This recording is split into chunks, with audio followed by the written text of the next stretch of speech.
আজি যে 54 ডিষ্ট্ৰিক্ট ইয়াতে পতা হ'ল যে আপুনি প্ৰথমে ইয়াত ৰাইজক কি আপোনালোকে এটা মেছেজ দিব বিচাৰে আৰু আগন্তুক দিনত এই জিলালৈ আপোনালোকে কি কাৰ্যসূচী বা এই জিলাক উন্নত কৰাৰ বিষয়ে কি কাৰ্যসূচী হাতত ল'ব? নমস্কাৰ। আজি আমি ডিমা হাছাও জিলাৰ 54তম 54th district day anniversary day আমি চেলিব্ৰেট কৰিছোঁ।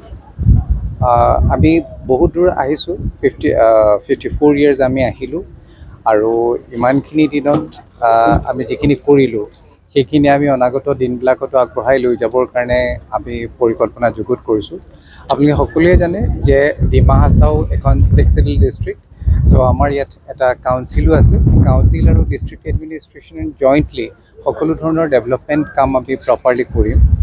আমি ৰাইজক আজিৰ মিটিঙত অনুৰোধো কৰিছোঁ। আমাৰ বহুত কিছু সমস্যা ইয়াত আছে, ছ'চিয়েল ৰেজিষ্টেঞ্চ আছে, বহুত স্কিমছ, বহুত গভৰ্ণমেণ্ট প্ৰগ্ৰেম লৈ পেলাই। চ' এক্সটেনচিভ এৱাৰনেছৰ ৰিকুৱাৰমেণ্ট এটা আছে। চ' আমি ৰাইজক অনুৰোধ কৰিছোঁ, সৰ্বসাধাৰণ ৰাইজ, ষ্টুডেণ্ট, NGOs সকলোকে আমি অনুৰোধ কৰিছোঁ যে ৰাইজৰ মাজত সকলো ধৰণৰ সজাগতা আনিব লাগে, চ' ডেট আমি আমাৰ জিলাখনৰ প্ৰপাৰ ডেভেলপমেণ্ট কৰিব পাৰোঁ। ৰাইজৰ স্বাস্থ্যৰ কাৰণে আমি যিবোৰ কাম কৰি আছোঁ সেইবোৰ প্ৰপাৰলি কৰিব পাৰোঁ। শিক্ষাৰ উন্নয়নৰ কাৰণে আমি যিখিনি কাম কৰি আছোঁ সেইখিনি আমি প্ৰপাৰলি কৰিব পাৰোঁ।